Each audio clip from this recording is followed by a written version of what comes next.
So a quote for you from Irving Yalom, a great existential psychologist. He writes, I do not like to work with patients who are in love. Perhaps it is because of envy. I too crave enchantment. Perhaps it is because love and psychotherapy are fundamentally incompatible. The good therapist fights darkness and seeks illumination, while romantic love is sustained by mystery and crumbles upon inspection. I hate to be love's executioner. Wow. So maybe upon first hearing that, it's rather depressing for you, this notion. But my goal for this talk is that by the end of this talk, you might even think of the notion of love with hope and hope for that notion, and but not a naive hope. So this is part two of a so far two-part discussion on Zen and the Art of Romantic Love, a neurobiological and Buddhist perspective on love. And I want to go deeper into what I opened up last talk. I left some loose ends, and I just want to use this talk to tie up those loose ends. And I'll start with the neurobiological lens that I first mentioned last talk. And this is based on the work of Helen Fisher. And according to her research, that the stages of love, there are three main stages of love, each with neurobiological states associated with them. So the biology, the neurotransmitters in the brain inform the psychological states, and there's three main ones. And this is a good thing to keep in mind, that your biology is your psychology. Psychology is not metaphysics. Psychology is based on biology. This is not a metaphysical talk. Okay, so the first stage of her three-part model is the stage of lust. So this is the stage of sexual desire, and the main neurotransmitters at work here are or hormones at work in this stage is testosterone. So testosterone in both sexes drives libido. So in men and women, the testosterone drives sexual libido. And also estrogen in both sexes. Estrogen plays the role of enhancing sexual responsiveness and attraction. So the brain structures that are at work in this first stage is the hypothalamus, which is the hypothalamus is in charge of basic instincts. Reminds me of a 90s movie, Basic Instinct, which was about this state, the first step, Basic Instinct with Sharon Stone. I was probably 13 at the time. That had a major impact on me, that movie. Anyways, so the hypothalamus is in charge of basic survival instincts, hunger, thirst, sex. Some interesting research on the hypothalamus. So you can take rats and then hook their brains up to little electrodes in the hypothalamus, and you can watch this on YouTube. It's a little disturbing, this research. But you can hook these rats up to electrodes and stimulate a little bundle of 10,000 neurons in the hypothalamus of a rat. And if you stimulate that spot, the rat will attack everything in its environment in a rage. It'll attack other rats, bigger rats, smaller rats, its best friend, rubber gloves. It'll try to kill everything in its environment. And if you move over in the hypothalamus to the next tiny bundle of 10,000 neurons and stimulate that spot, the rat will fuck everything in its environment. Big rats, small rats, same-sex rats, other species, rubber gloves, anything. it will just fly into a lust and hump everything in the environment. So this is the hypothalamus. Um, Freud would call this the id, the basic instinct drive of the human being. We human beings have this as well. Just the biological underpinnings here. So the Dalai Lama has a hypothalamus. You have a hypothalamus. Every human being has a hypothalamus. So Jung famously said, the roots of the shadow stretch all the way down to hell, meaning within our primitive brain lies the biological circuits for killing and sex. Everyone's got it, and it's just a little bundle of neurons waiting to be stimulated. So key traits for this first stage of sexual of love is physical attraction and craving for sexual union.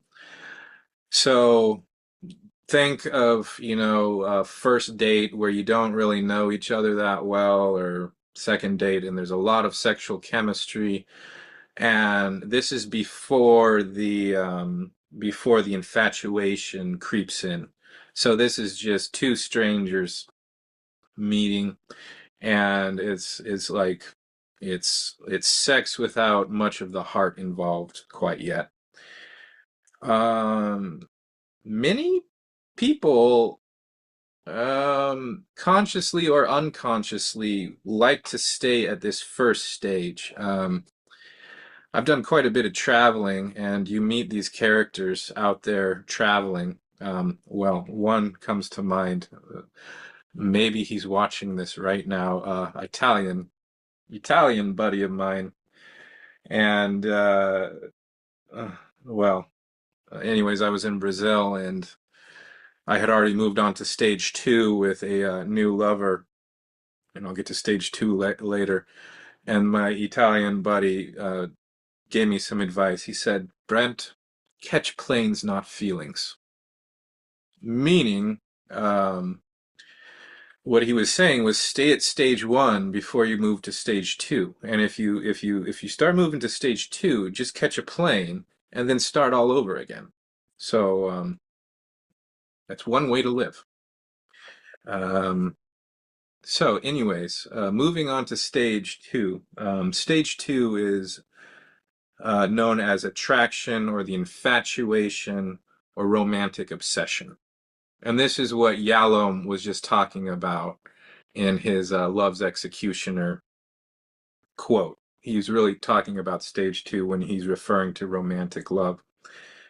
So this stage is, in some ways, the really painful, fraught with pitfalls stage. The ecstatic highs and low lows. This is the stage.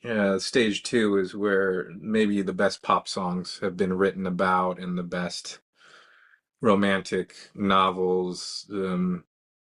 Yeah, sad Russian romantics, Tolstoy and Don Quixote. This is the realm of stage two, and the poets, the suffering poets, they're really talking about stage two.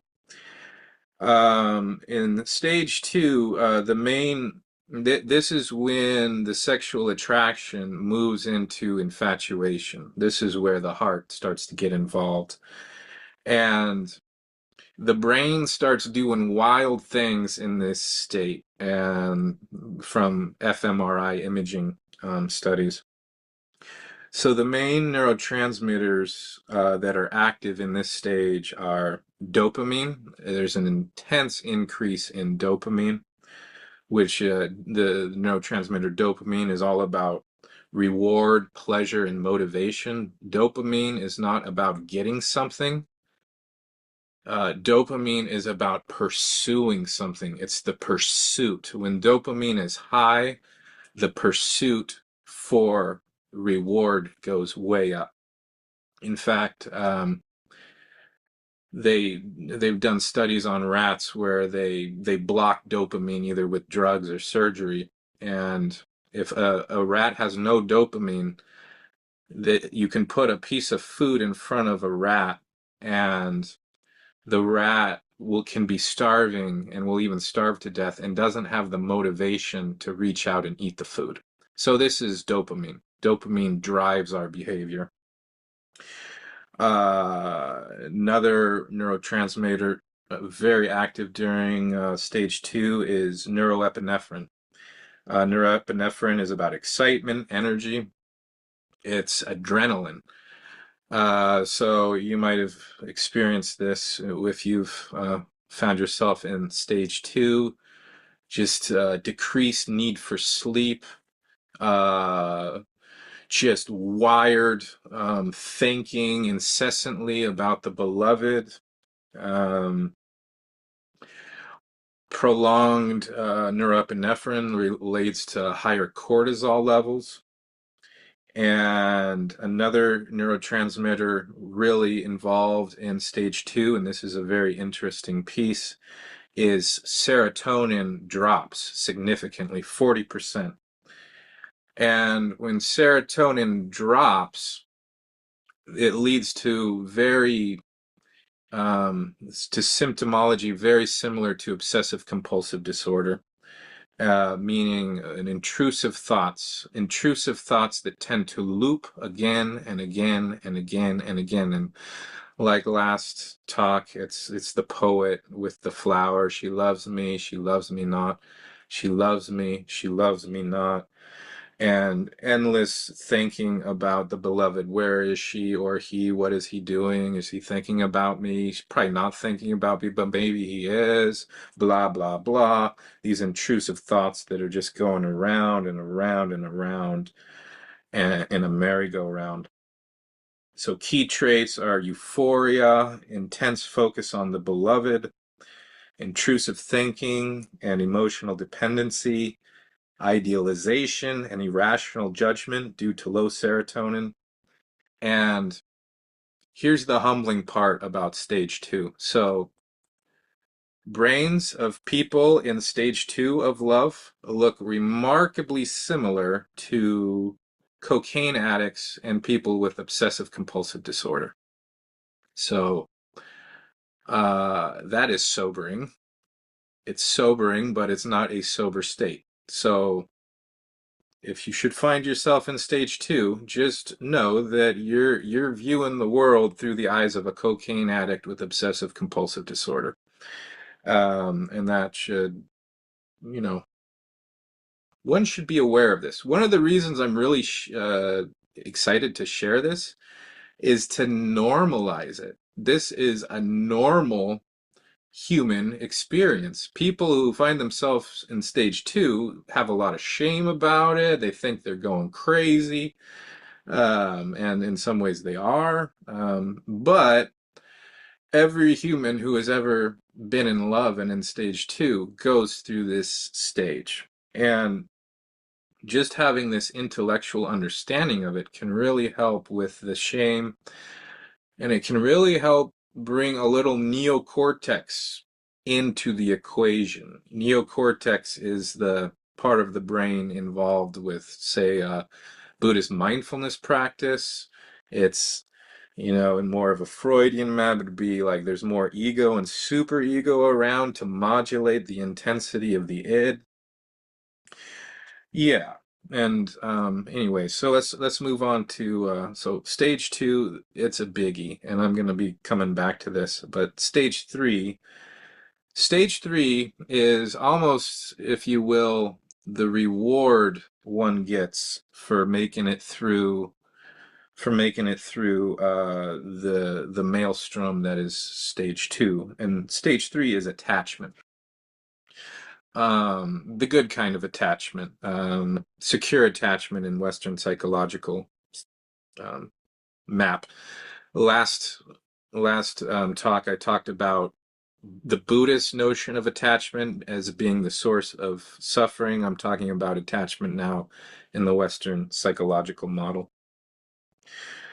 So this stage of attachment, it's bonding, it's long-term commitment, and it's companionate love. So as opposed to passionate love of stage one and two, this is the companionate love of stage three. This is where the partner, if you make it together through that second stage, this is where you become friends. This is where you make it on the other side of that dopamine, neuroepinephrine, low serotonin tidal wave. And if you manage to make it through that together, then you arrive in the land of oxytocin and the land of vasopressin. So oxytocin is released through touch, repeated touch with the beloved, and vasopressin is released from achieving goals together with your partner.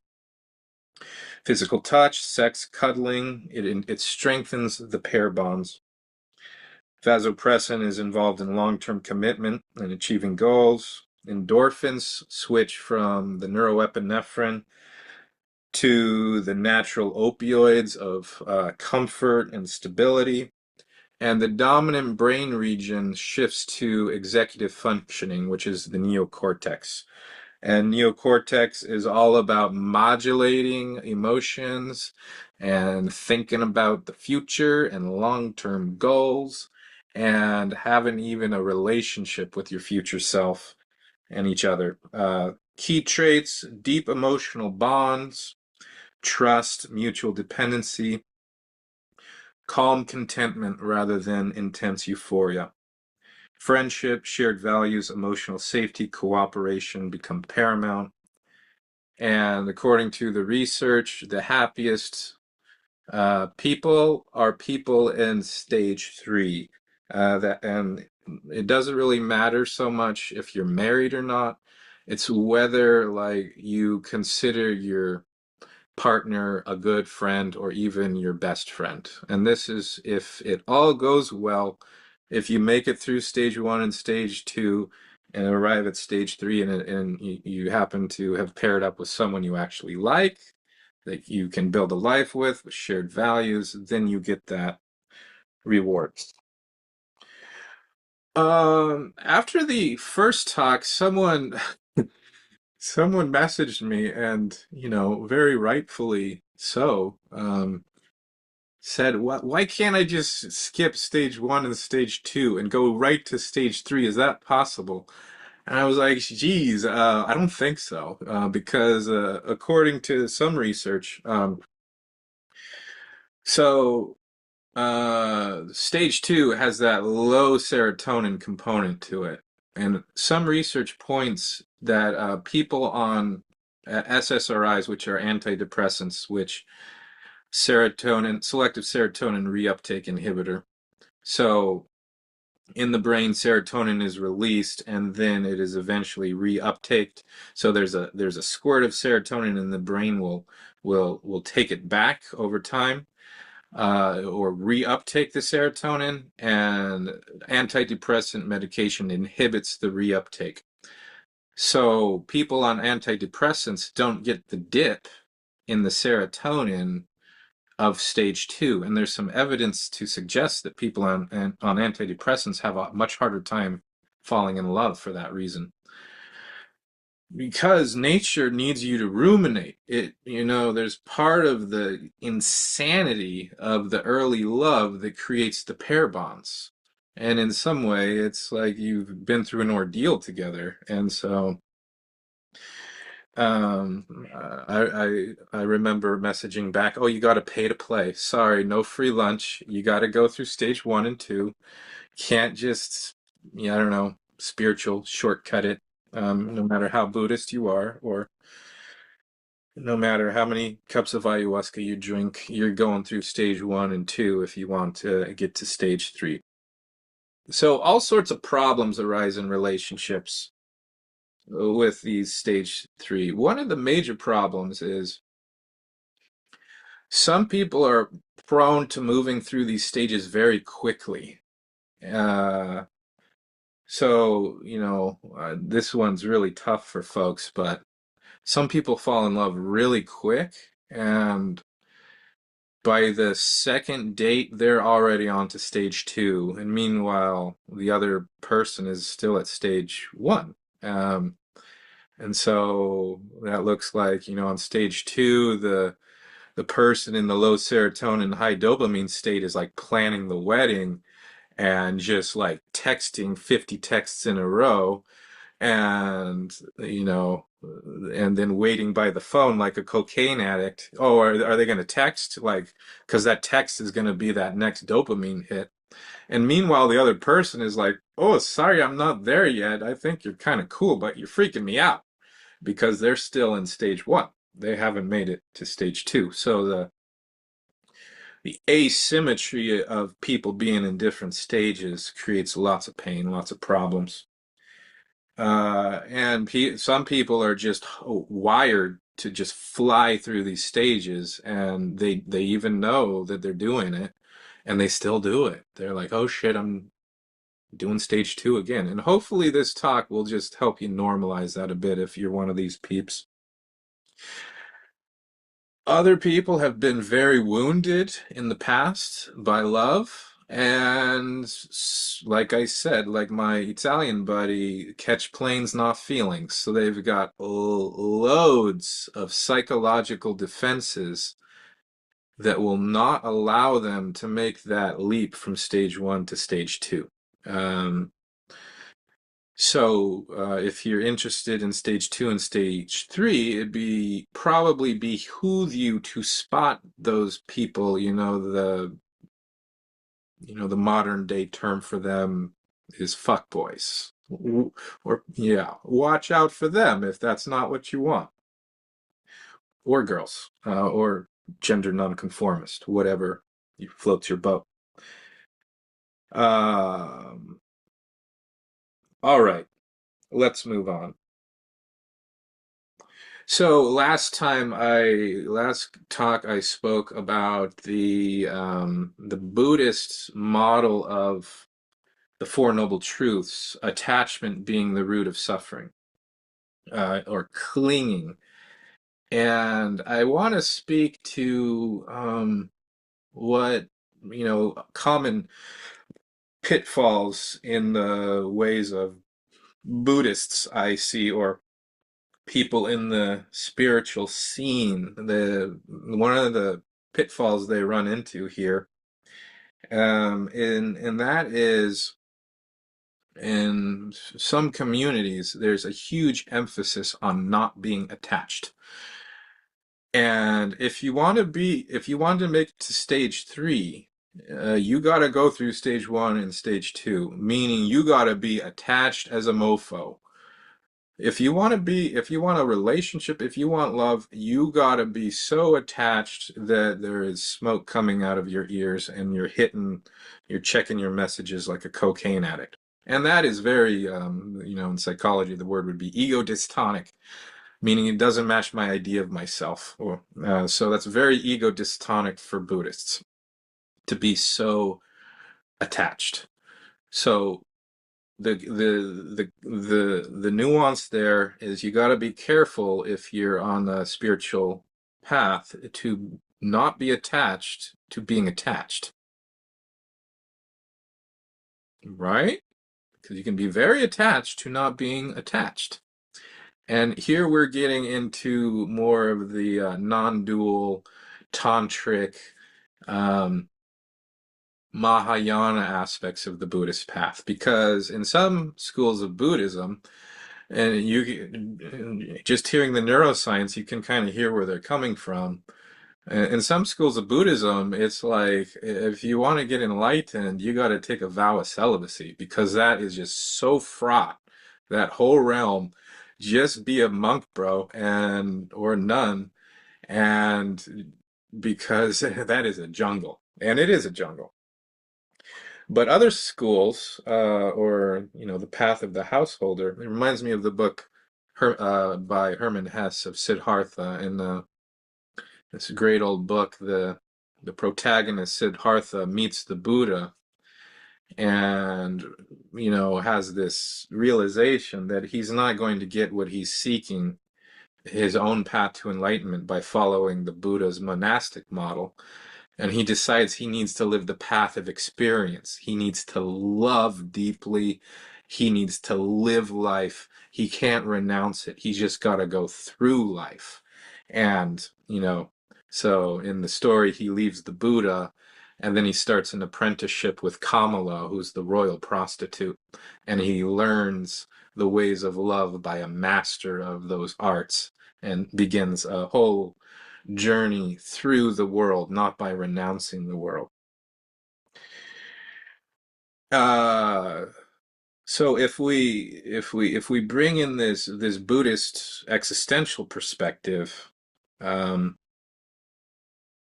because of impermanence, if one is signing up for love, one is signing up for a mountain of grief as well. Because to love means that you will also lose the object of your love. So however much you allow that love in, there is going to be an equal wave of grief on the other side, or maybe in the midst of it. So the surfing analogy here is that if you're going down that road, you are signing up for big wave surfing. And another nuance here is that many times people use their spiritual practice or meditation practice to try to control life. They learn that, through mindfulness practice, I can modulate my emotions. I can, and the term would be in Western psychology, I can regulate my emotions. I can self-soothe. If I start to get anxious, I can meditate it away. If I start to feel butterflies, I can just kind of zap it with focusing on my breath. And this is a real shadow side to meditation. People can get very good at modulating themselves, modulating emotions, modulating their state, evoking states, and getting rid of certain states. And this is also a symptom of post-traumatic stress, is that if trauma could talk, if trauma had a voice, trauma would say, last time something out of control happened, it was terrible. So just try to control everything. And taken to its extreme, I've worked with lots of people that modulate their breathing all day long. They're just modulating it consciously, which takes up a lot of energy. But if you learn how to modulate your breathing, you can modulate your emotional state all day long and prevent flooding, prevent these intrusive thoughts from coming in. In my opinion, that's no way to live. That's just clamping down on the life force. Um, like I mentioned last talk, when Cupid shoots you, when arrow shoots you, you are wounded. That is a wound. Love hits you. Love hurts. And what love, the neurochemistry of love, any semblance of control goes out the window. Um, you turn into Dionysus, the god of wine, doing foolish things. Um, right. Another nuance here. With trauma, there's a nerdy term from systems theory called allostatic load. So the human system, the human nervous system, has a certain allostatic load to it. Allostatic load means the overall load on a system. So, like, say, as a human being, you can think of almost Maslow's hierarchy of needs as an allostatic load model. So if a person is stressed out about finances, that's a load on their system. If they don't have like secure housing, that's a load on their system. If they've got bad food, that's a load on their system. If they've got unprocessed traumatic memory, that's a load on their system. Bad relationships, more load on their system. And face it, like to get shot by Cupid, that is a big allostatic load. To be in love, it takes a lot of mojo. And if the system is already under already a lot of load, the system simply does not have the capacity to fall in love. It's just, there's just no room for it. So it's one of the incentives if you're interested in falling in love is to maybe do good trauma work. Take the load off your system so that the system's freed up to go on this wild roller coaster.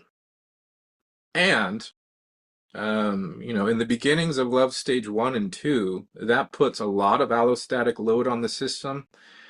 But this is the work of Stan Tatkin, amazing attachment psychologist, researcher, that if you make it to stage 3 and you find that secure attachment, that is like rocket fuel because that really increases the allostatic capacity of both members of that dyad. If you can sort out the secure attachment, then you got each other's back, and then that safety net, that home base, is the launching pad for just going out into the world and taking on, more life, which is technically stress, but it's more life. So that's why do all this hard work? Well, maybe for that reason, just to bump up your resilience by having a trusted other. Okay, so I would recommend, um, r- so rather than like keeping out love and avoiding it, um, and even though I've said all of these pitfalls about romantic obsession, my opinion is do it anyway. Go out there and do foolish things. And I was thinking about this today, like the surfing metaphor. So if you're signing up for love and grief, you are big wave surfing. And I had this memory come back about my years in Hawaii. And in the winter time, every now and again, just these giant swells would come in to Hawaii from thousands of miles away. And there was a particular parking lot where I was a surf bum, and there was like a little cliff you could stand on, and all of the dudes and women this typically weren't foolish enough to go out on big days like this. Some were, but it was like I don't know, Lost Boys with something to prove, and so me and the rest of the Lost Boys would be sitting on the cliff looking at these waves and just like psyching ourselves out because no one in their right mind would go out there. It was just insane. So we're all just like overthinking it and just like already having a panic attack.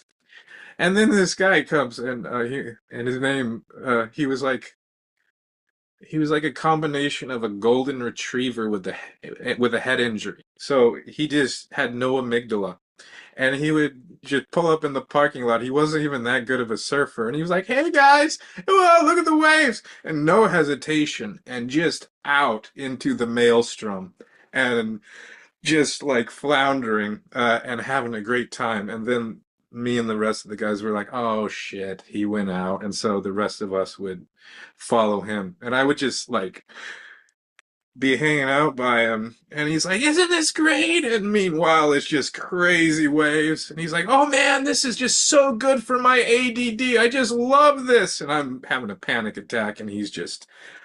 And anyways, in Jungian archetypes, his name's Jeff. Jeff was the fool, and the fool archetype steps off a cliff and trusts. What does he trust in? Nothing. He's just stepping off the cliff, seeing what happens. And in my experience, that is the attitude to have with love.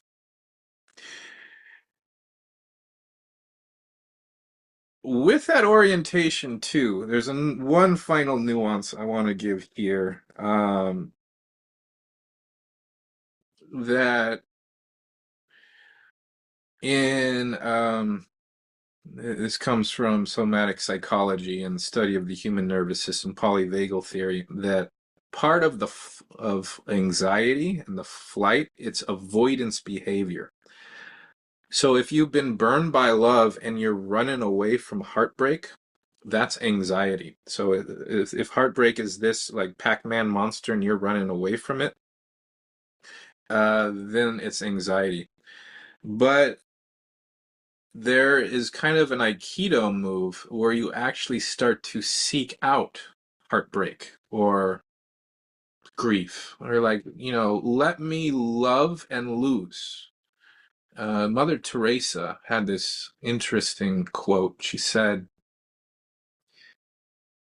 ooh, I'm getting a little emotional just thinking about it. May may the world break my heart so completely that the whole world falls in.